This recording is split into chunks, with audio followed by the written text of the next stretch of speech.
When you stop chasing, you stop bleeding. That's the truth most people never want to hear, my friends, because the world has conditioned you to believe that chasing is strength, that persistence is proof of love, and that the more you give, the more you'll be valued. But let me tell you right now, it's the opposite. The more you run after someone who keeps pulling away, the smaller you look in their eyes. And the second you stop, the second you plant your feet and refuse to crawl back, the entire story begins to change. If you've ever wondered what they think when you don't chase them, today you're going to find out. But before we dive deep, hit that like button, subscribe, and make sure you stay with me until the end, because what I'm about to share can save you years of heartbreak and wasted energy. Hey folks, imagine this. You're standing in a field chasing a butterfly. You run faster and faster, trying to grab it, but the more you reach, the more it slips away. Then one day, you stop. You sit down in the grass, calm, unbothered, breathing steady, and suddenly that butterfly doesn't know what to do anymore. It flutters in circles, confused, because it wasn't your chase that made it feel valuable. It was your stillness that forced it to question its own flight. That's exactly what happens when you don't chase. They expect you to run, to beg, to break your own dignity just to stay in their orbit. And when you don't, something shifts. They don't feel power anymore. They feel doubt. They don't feel like the prize anymore. They feel replaceable. And this is where the lies start to break, my friends. Society has taught you, if you love her, chase her. If she pulls away, prove yourself. If she's distant, give her more. But what has that given you? Anxiety, sleepless nights, a twisted knot in your stomach every time the phone stays silent. Chasing isn't strength, it's slavery with a smile. And the moment you stop running is the moment you finally understand your own value. Because here's the brutal truth. They don't respect what's always available.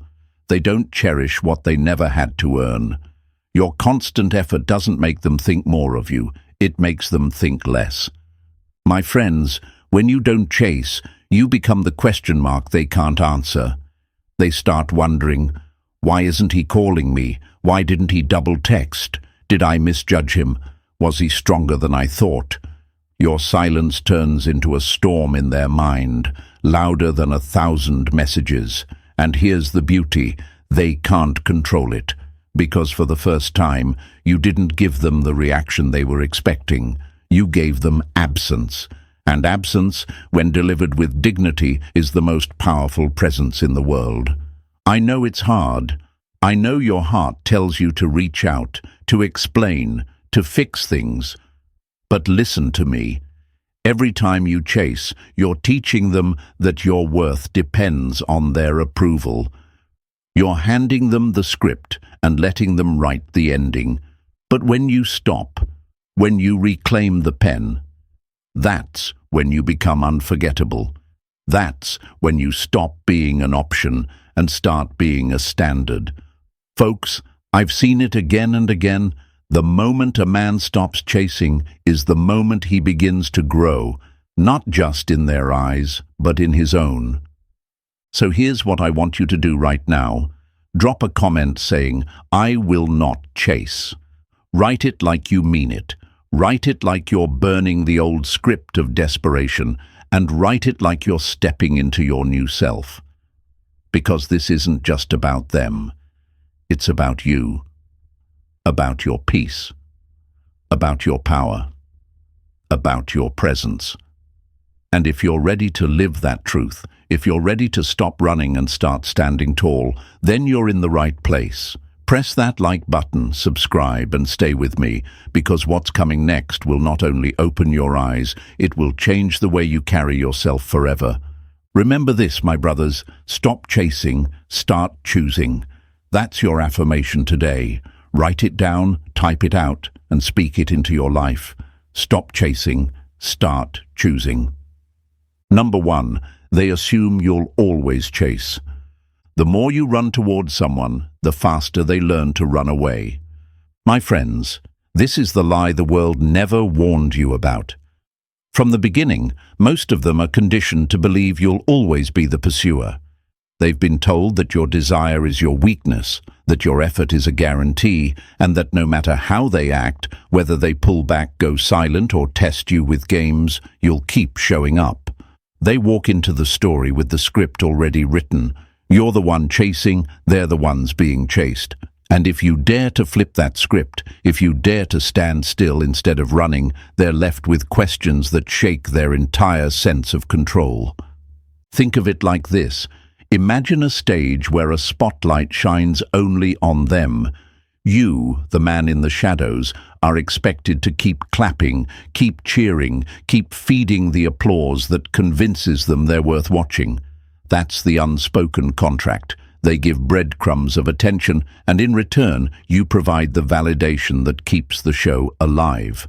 But what happens when you stop clapping? What happens when you get up, leave the theater, and refuse to be the audience anymore? Suddenly, the stage feels empty, the spotlight burns hotter, and the silence becomes unbearable. Because it was never about love, it was about control. They assume you'll always chase because that's what most do. Most men panic at the first sign of distance. Most men can't handle the dry text, the delayed reply, the cold shoulder. They break, they beg, they over-explain. They teach them that indifference is power and desperation is weakness. And so they grow confident, not in themselves, but in their ability to pull you back any time they want.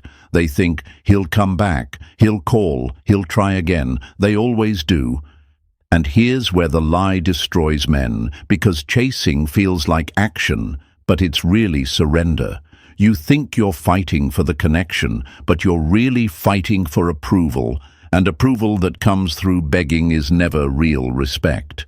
Ask yourself this: why do they expect you to chase? Why do they assume you'll be the one holding on when they let go? It's not because they know you deeply. It's because the world taught them that your desire cancels out your dignity. Movies show it. Friends reinforce it. Social media applauds it. The man who sends the flowers after rejection, the man who shows up uninvited just to prove his love, the man who waits by the phone even after being ignored. That's the romantic hero we've been brainwashed to admire. But in reality, that's not romance. That's erasing yourself for someone else's comfort. That's giving away power that was yours to keep. And here's the hard part, folks. It's not easy to stop chasing because deep down you've been taught to fear silence. That if you don't respond, you'll lose them forever. That if you don't explain yourself, they'll assume you don't care. That if you don't fight for them, they'll find someone who will. Fear tells you that standing still means losing, but that's another lie. The truth is, when you stop chasing, you find out if they were ever walking toward you in the first place. If they're not willing to meet you halfway, was it ever real? Or was it just your legs doing all the running while they sat back enjoying the chase? Imagine the ocean, my friends.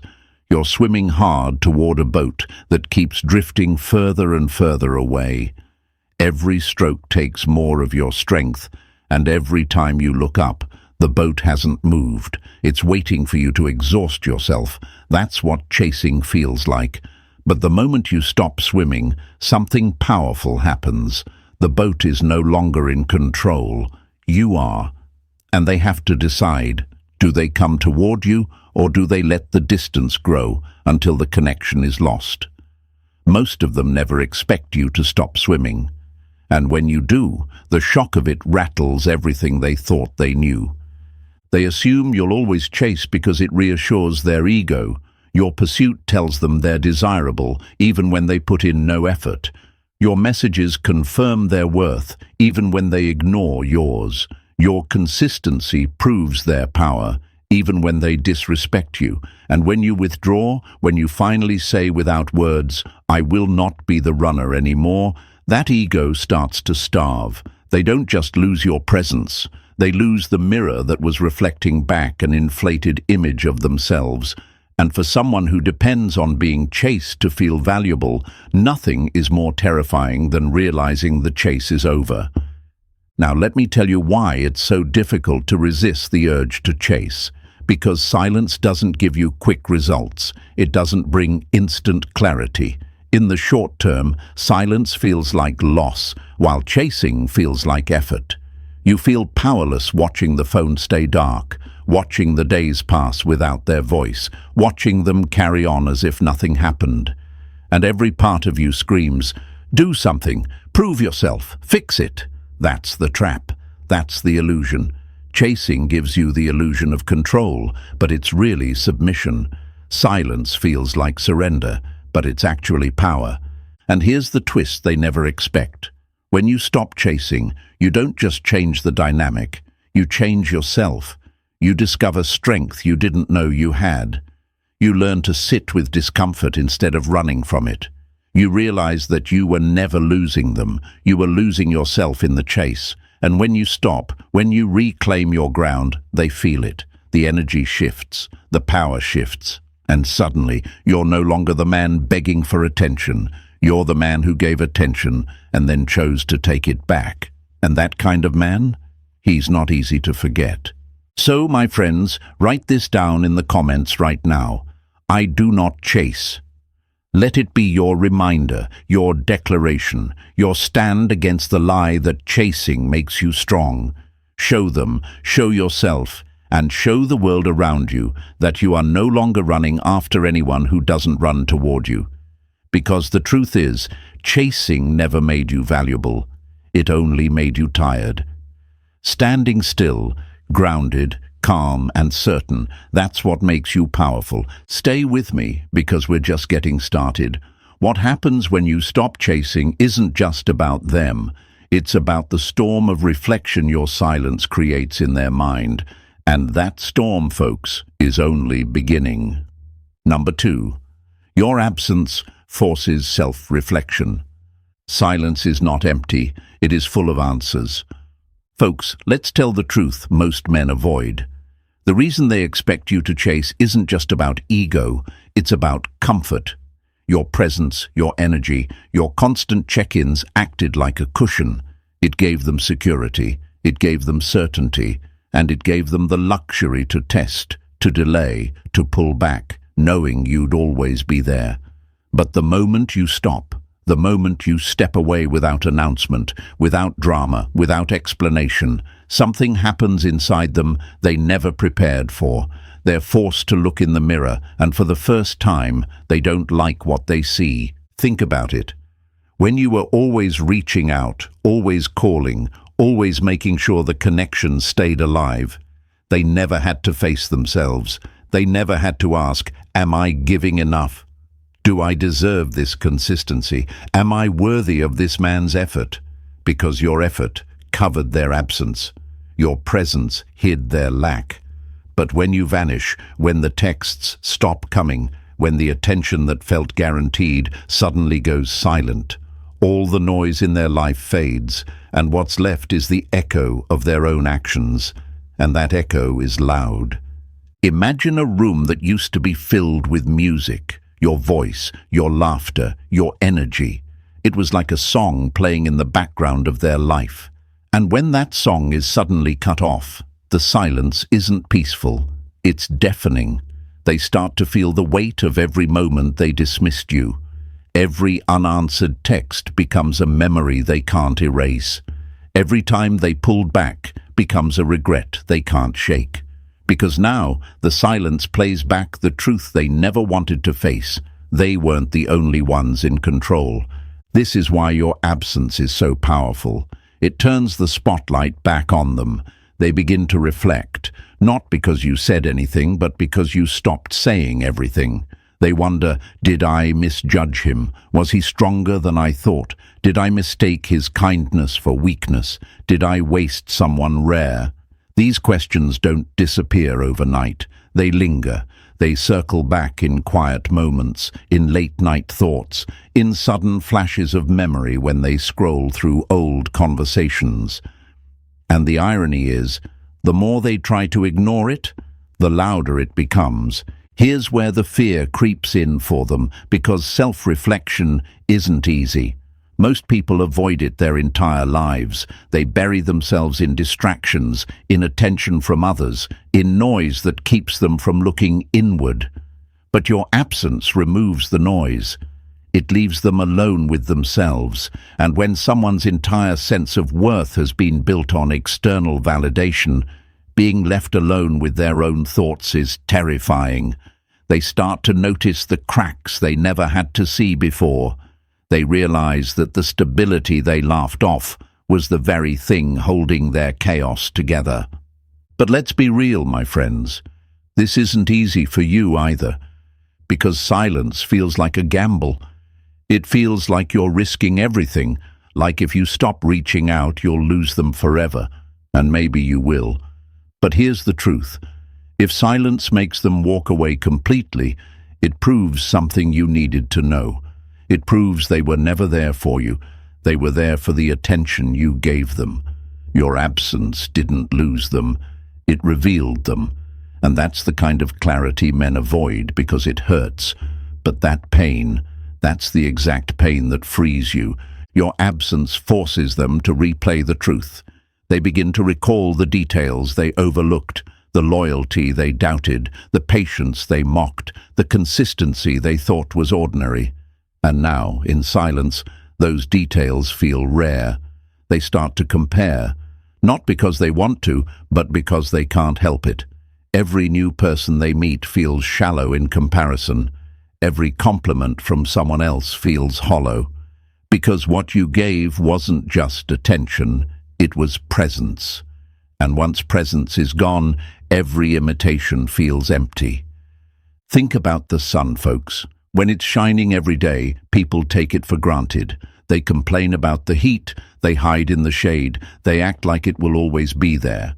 But when the sun sets, when night falls, when the cold creeps in, that's when people realize how much they depended on its warmth. You were the sun in their world, constant, steady, reliable.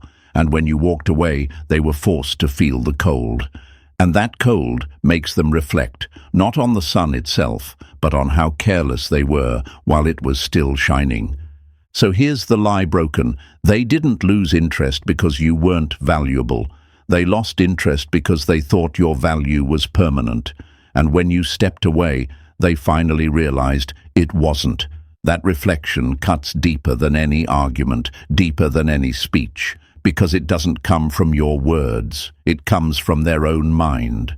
And when people begin to question themselves, that doubt doesn't leave. It lingers, it reshapes them, and it makes your absence unforgettable.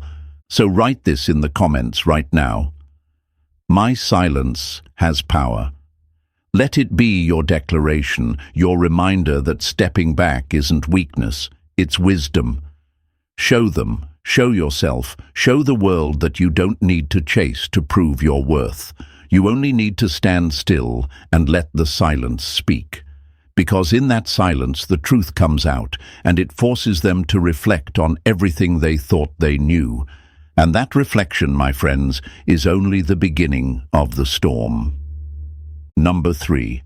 The ego begins to starve. Ego is a fire. It only burns if you keep feeding it. My friends, let's strip this down to the bone. When you were chasing, when you were pouring out attention, affection, and effort, you weren't just giving love. You were feeding their ego. Every text you sent, every compliment you gave, every check-in when they went cold, all of it was fuel. And the ego, by its nature, is never satisfied. It devours every ounce of energy and still whispers, more. Give me more. But when you step back, when you cut off the supply line, that fire doesn't rage higher. It begins to die.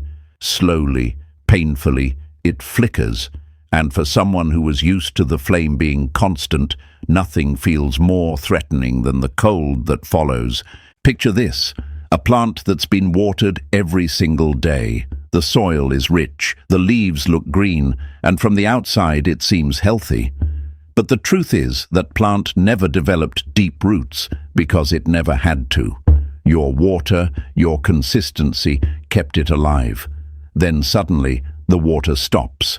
At first, the plant looks the same. It stands tall, almost as if nothing changed. But beneath the surface, the soil starts to dry. The roots feel the hunger. The leaves grow brittle. The life that once seemed permanent begins to fade. That's the ego starving when your attention is gone. And here's the brutal reality. It wasn't about you. It was about what you gave them. You thought they wanted you, but more often than not, they wanted the way you made them feel. Your admiration was like a mirror, reflecting back an image of worthiness they couldn't find on their own. Without it, they start questioning themselves in ways they never dared before. Was I really as special as I thought? Did he see something in me that no one else does? If he stops chasing, does that mean I was never the prize? That spiral is the ego unraveling, and it's not pretty. They laughed at your compliments, rolled their eyes at your consistency, acted indifferent to your loyalty. But don't be fooled. They absorbed every ounce of it, not as gratitude, but as entitlement. They believed they were owed your devotion. They thought your love was endless, bottomless, unconditional to the point of self-erasure. And when you stopped, when you finally decided to choose peace over proving yourself, their entitlement crashed into reality, and reality tastes bitter when you've been drunk on attention. Folks, this is where fear creeps in, not your fear, theirs. Because now they can't hide behind your validation. They can't look in the mirror and say, I must be incredible, he's still here. Instead, the mirror shows them cracks. It shows them the times they gave nothing and still received everything. It shows them the patience they abused, the loyalty they mocked, the presence they dismissed. And that recognition isn't gentle. It doesn't whisper, it shouts in silence, because when the ego loses its food source, it doesn't grow quieter, it grows desperate. So what do? They distract themselves. They post louder on social media, hoping you'll notice. They respond to people in their DMS who they wouldn't have given a second glance weeks ago. They go out more, laugh louder, pretend harder. But here's the truth. Attention that isn't yours feels hollow. Validation that isn't earned feels fake, because no one else reflects them the way you did. No one else gave without asking, cared without conditions, or stayed steady when things were uncertain. And deep down, they know it. Here's the lie broken. They never had the power. They only had the supply. You were the one giving the consistency. You were the one creating the story. They were just living off it. And when you cut that off, you didn't just starve the ego. You revealed the emptiness behind it. That's why they panic. That's why they start to reach back in subtle ways, liking an old photo, dropping a casual text, asking how you've been, pretending it's nothing. It's not about love. It's about ego hunger. It's about wanting the mirror back. But my friends, this is where you must stand tall, because the hardest part is recognizing that not every return is genuine. Sometimes it's just ego clawing for another taste of what you used to give freely. If you cave, if you chase again, the fire roars back and you're stuck in the cycle. But if you hold steady, if you refuse to feed what was starving you, that's when real transformation happens, not just for them, but for you. Remember this, your absence is not cruelty, it's clarity. You didn't leave to punish them, you left to protect yourself. And in doing so, you showed them something no one else had the courage to. You showed them the truth, that their ego was never love, that their control was never real, and that their power ended the moment you chose peace over pursuit. So right now, type it in the comments. I will not feed egos. Let the world see it, let yourself believe it, and let them feel the weight of it. Because a man who no longer feeds empty fires is a man who builds his own light. And that, my friends, is the kind of strength no one can take away. Stay with me, because the next truth cuts even deeper. What grows in your absence isn't just reflection or hunger, it's respect. And that shift will change everything. Number 4, respect rises in distance. Respect is born in silence, not in noise. My friends, here's a hard truth most men never grasp until it's too late. The things you thought would earn respect, constant presence, constant effort, constant reassurance, those were never the things that built respect. They were the things that drained it. Because when you were always there, always answering, always giving, your presence became expected, not valued. They didn't look at you as rare, they looked at you as reliable, and reliability without boundaries doesn't inspire respect, it inspires entitlement. But the moment you pulled back, the moment you walked away with calm and dignity, that's when the shift began. That's when they started to see you differently. Think of it like art in a gallery. If a masterpiece hung in your living room every day, after a while, you'd walk past it without even noticing. You'd grab your coffee, glance at your phone, and the beauty on the wall would blur into the background. But place that same painting in a gallery, rope it off, surround it with silence, and suddenly people line up just to admire it. The art never changed, the distance did. That's how your respect grows when you step back. They finally see what was in front of them all along, not because you became more, but because you refused to keep being less. At first they'll tell themselves you overreacted, that you were too sensitive, that you should have tried harder, waited longer, explained yourself one more time. But as the days pass, the narrative begins to crack. Because now there's no one left to prove wrong. You're not watching their stories, you're not checking in with mutual friends, you're not circling back to just see how they're doing. And the more they try to paint you as the problem, the more their own reflection pushes back. Deep down they know the truth. You gave them chances, you gave them loyalty, you gave them effort even when it wasn't matched. And still, you didn't leave in chaos. You left in clarity. And that kind of departure doesn't invite pity, it commands respect. This is why distance becomes your ally, because it creates contrast. When you were always present, there was no comparison. You were the baseline, the background music, the steady hum they assumed would never stop. But in your absence, every new voice they hear sounds weaker. Every new connection feels thinner. Every new person who tries to offer what you once gave feels scripted, hollow, and cheap. And that contrast forces them to admit, maybe not out loud, but in the quiet places they never show, that what they once dismissed was rare. Respect rises in distance because respect is tied to boundaries.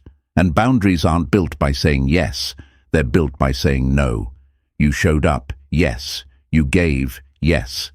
But when the giving wasn't valued, you walked. Not with anger, not with pettiness, not with revenge, but with strength. And that walk, that silence, that refusal to explain what didn't need explaining, that's what echoes. Because anyone can shout, anyone can beg, anyone can try to argue their worth. But it takes a different kind of man to simply say through action, I will not stay where I am not respected. And here's the irony. The very traits they mocked or overlooked, your loyalty, your consistency, your honesty, those become the traits they respect the most when they're gone. They'll remember how you carried yourself with discipline when others folded. They'll remember how you didn't lash out even when tested. They'll remember how you loved with clarity even when they made it difficult. And all of that becomes weight in your absence. Weight they can't find anywhere else. It's like a mountain, folks. When you stand at the base every day, you stop seeing its height. You take its strength for granted. But step away, travel miles down the road, look back, and suddenly the mountain towers in a way you can't ignore. You didn't grow taller. You didn't change. You simply created space, and that space revealed your true size. That's how respect rises, not through louder noise, but through greater distance.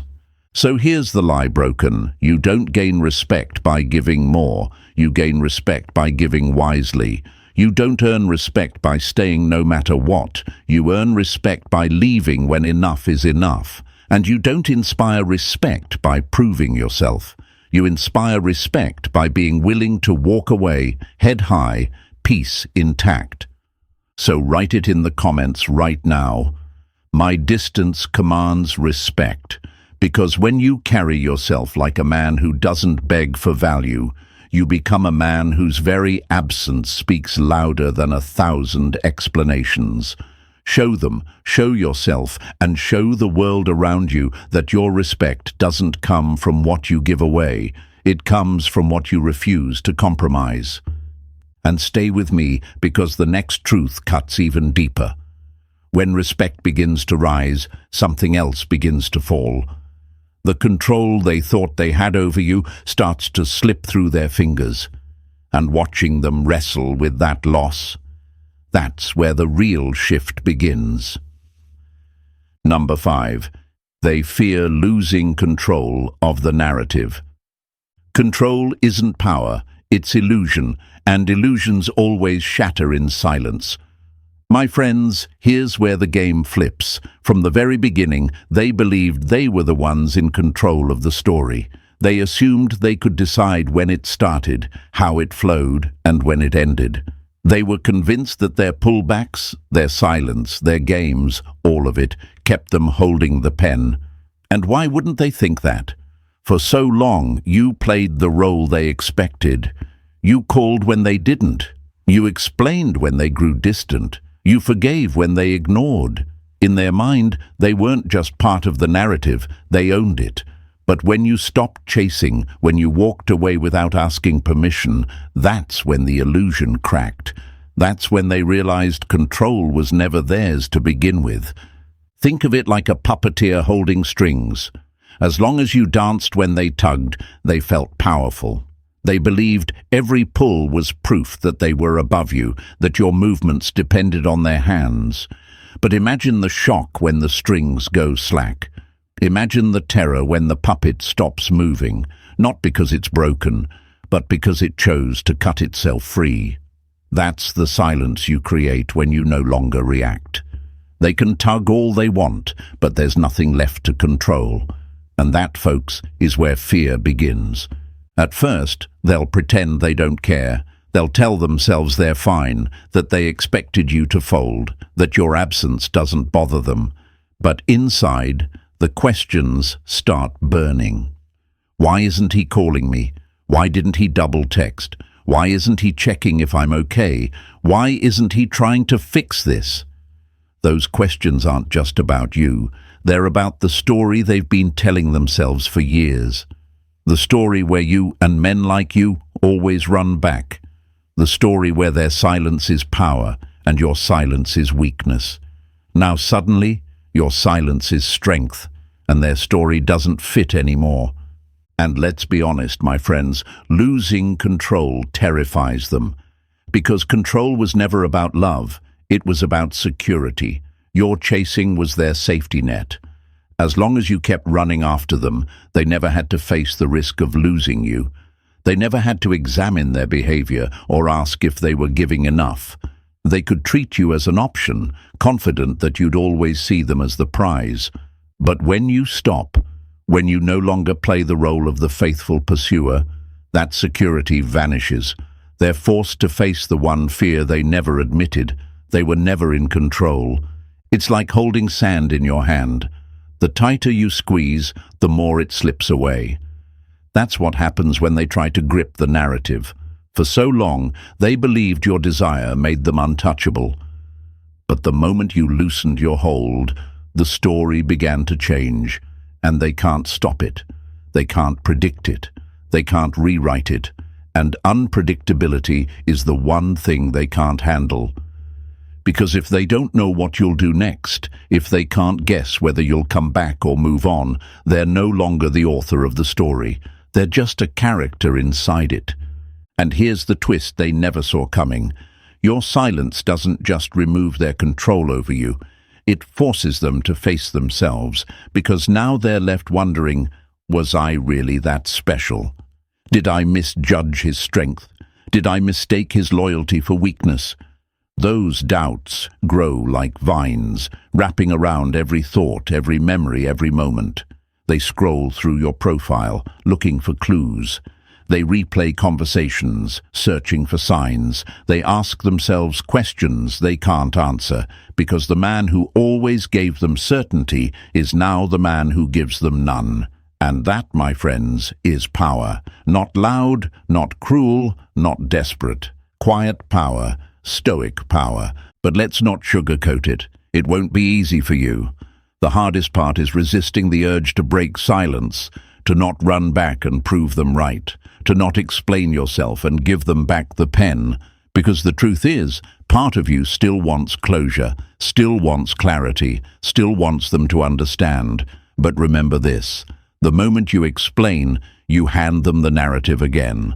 The moment you chase, you confirm their belief that they were always in control. And that's the cycle you're here to break. So here's the lie shattered. They never controlled the narrative. You let them. You gave them the pen, you let them write the story, and you agreed to play the role they cast you in. But the second you walked, the second you refused to play the part, the whole story collapsed. And now, the pen is back in your hand. You're the one deciding what comes next. And that realization doesn't just scare them, it shakes them. Because the worst thing you can do to someone who thrives on control is show them they never had it in the first place. So here's what I want you to do. Type it in the comments right now. I hold the pen. Let it be your reminder that you are no longer letting anyone else dictate your worth, your time, or your peace. Show them, show yourself, show the world around you that control isn't theirs, it's yours. Because when you stop chasing, when you stop feeding their illusion, you don't just change the story, you rewrite it completely. And stay with me, because the next truth cuts deeper still. Once the illusion of control shatters, something darker creeps in. Doubt. And when doubt begins to take root inside them, everything they thought they knew about you, about themselves, and about the connection begins to unravel. And that unraveling, my friends, is where the real power lies. Number 6. Doubt creeps in. It's not your silence that breaks them, it's the questions your silence creates. My friends, once the illusion of control shatters, something far more unsettling begins to take its place. Doubt. And doubt is not gentle. Doubt doesn't walk in quietly. It slips through the cracks of their mind like smoke, spreading until every thought is clouded. At first, they try to push it aside, to convince themselves you're still predictable, that you'll still fold, that you'll still show up like you always did. But the longer your silence stretches, the more the doubt grows, and once doubt takes root, it doesn't leave. Picture a fortress, thick walls, iron gates, guards posted at every corner. From the outside, it looks impenetrable. That fortress is their ego, their belief that you would never stop chasing. But doubt is like water. It doesn't attack the walls directly. It seeps through tiny cracks, softening the stone, eroding the foundation. At first it seems harmless, but over time the fortress begins to crumble from within. That's what your absence does. It doesn't scream, it doesn't fight. It seeps. And once it seeps, it never stops. They begin to ask themselves questions they never thought they'd ask. Was he really as weak as I assumed? Did I mistake his patience for desperation? Was he more valuable than I gave him credit for? Did I lose someone I'll never replace? Those questions don't come once and vanish. They circle back again and again, late at night, when the noise of the world fades and their mind is left unguarded. Doubt whispers, what if you were wrong? What if he's not waiting anymore? What if he was the one? And here's the twist. Doubt doesn't just live in their mind. It leaks into their actions. They start checking your profile, not to like or comment, but to scan, to see if you've moved on, to see if you've changed, to see if someone else now receives the attention they once took for granted. They'll ask mutual friends about you, casually, as if it's nothing. They'll replay the last conversation, analyzing every word, every look, every silence, trying to find meaning in what you didn't say. Because when you stop chasing, they lose their script. And without a script, every moment becomes a puzzle piece they can't fit together. But let's break the lie here, folks. They don't doubt because they suddenly see your worth. They doubt because your silence reveals their blindness. They doubt because they realize they never measured you correctly. They thought you were another man in the crowd, predictable, replaceable, desperate to prove himself. But now you're an exception, and exceptions create uncertainty. Uncertainty creates fear, and fear births doubt. Think of fire. When it's burning bright, no one questions its heat. People gather around it, confident it will keep them warm. But when the flames flicker, when the wood starts to die, suddenly people panic. Is it going out? Will it last? Should I add more fuel? That panic isn't about the fire's past. It's about its future. That's how doubt works. They don't just wonder who you were. They wonder who you are becoming without them. And that uncertainty haunts them more than anything you could have ever said. And here's where it cuts deep. Doubt doesn't fade with distraction. They'll try to bury it by entertaining new people, by chasing new attention, by convincing themselves they've moved on. But every new interaction feels different now. Every new person feels smaller, shallower, less grounded. Because doubt keeps whispering, what if he was better? What if he was the standard? What if you lost the one man who didn't need you but chose you? That whisper turns every smile into a comparison, every compliment into a reminder, every new face into a shadow. Now let's talk about you. This is where most men fail. When doubt creeps in on the other side, it's tempting to break your silence, to step back in, to confirm their fears, to reclaim the attention you once gave freely. But remember this, doubt is your ally. Doubt is the seed you planted the moment you chose yourself. If you return too soon, you don't just kill the doubt. You feed their old certainty. You remind them of the script. You hand them back the control you took away. So stand firm, my brothers. Understand that doubt isn't about cruelty, it's about clarity. It's not your job to answer their questions. It's your job to let them live with them. Because the questions they ask themselves will always be louder than any answer you could give. And in that silence, in that storm of uncertainty, respect begins to grow. So here's your affirmation today. Write it in the comments. I let doubt do the work. Let it be your reminder that you don't need to chase, you don't need to explain, you don't need to justify. You only need to remain grounded, steady, unmoved, because doubt is the echo of your strength. And when it creeps in, my friends, it changes everything. And stay with me, because what happens after doubt is even more powerful. When comparisons begin, when they start measuring every new person against the one they overlooked, that's when the truth cuts the deepest. And that's exactly where we're going next. Number 7. Comparisons begin. You don't realize what was rare until everything else feels ordinary. My friends, this is the stage that twists the knife the deepest, not for you, but for them. After your silence, after the loss of control, after the doubt begins to claw at their mind, something even heavier begins to grow. Comparison. And comparison is a cruel teacher. Because every new connection, every new face, every new conversation becomes a mirror that reflects back what they overlooked. And no matter how hard they try, they can't stop measuring others against you. At first, they'll pretend nothing's changed. They'll smile louder, laugh harder, surround themselves with people to prove they've moved on. They'll chase attention, thinking it will fill the void. But here's the truth. Attention is easy to get. Presence is not. And presence is what you gave. your steady consistency, your calm loyalty, your rare ability to show up without needing to be begged. That's not something they'll find again easily. So when someone new compliments them, it feels hollow. When someone flirts, it feels scripted. When someone offers attention, it feels conditional. And in those quiet moments, after the noise fades, they compare. Not because they want to, but because they can't help it. Think of it like music.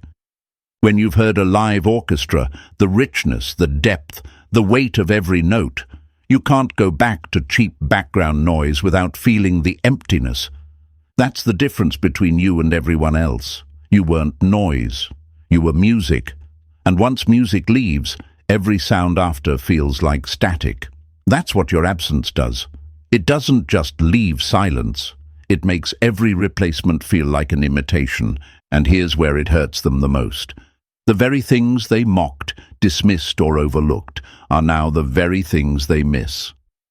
The loyalty they rolled their eyes at now feels priceless.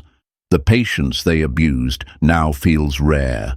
The stability they mistook for boredom now feels like the one thing no one else can give them. They'll try to deny it. They'll tell themselves it wasn't real, that you weren't different, that they'll find better. But every new connection proves them wrong. Every comparison points them back to the man they thought they could take for granted. Folks, this is where the shift becomes permanent, because once comparison begins, it doesn't stop. They'll scroll through old conversations, reread your words, replay your presence in their mind, and whether they admit it or not, you become the standard. Not because you begged for it, not because you forced it, but because you walked away. And that silence turned you from just another man into the one who stood apart. But let's flip it back to you, because this isn't about waiting for them to realize. This isn't about being crowned the one that got away. This is about you recognizing the lesson in the pain. Their comparisons don't change your life. Their regret doesn't build your future. What matters is that you finally see what you carried all along. You weren't weak for chasing. You were strong for loving. But you're even stronger now because you learned that love without respect isn't love. And the man who understands that doesn't stay stuck in the past. He builds something greater for his future. So let's break the final lie. You weren't replaceable. You were simply unrecognized. And now, in their comparisons, in their regret, in their sleepless moments, they'll come to understand what you knew all along. That value doesn't beg, value doesn't chase, value doesn't fold. Value stands firm, even if it stands alone. And once you know that, you're free. Free from the cycle, free from the chase, free from the illusions that kept you trapped. So here's your call to action, my brothers. If you've felt this, if you've carried the weight of being overlooked, if you've walked away in silence and found yourself in strength, declare it now. Write it in the comments. I am the standard. Let the world see it.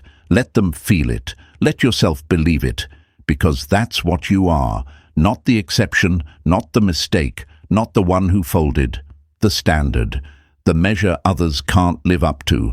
The presence that comparisons can't erase. The man who chose dignity over desperation. And if this message spoke to you, if it hit the part of you that's been waiting to hear the truth you already knew deep down, then don't just hold it, share it. Because somewhere another man is stuck in the same cycle you just broke, and your choice to spread this could save him years of pain. Remember this, folks. Stop chasing, start choosing. Respect isn't built in pursuit. It's born in presence, and it grows in distance. And when they compare every new face to the one they lost, it won't be because you begged to be remembered.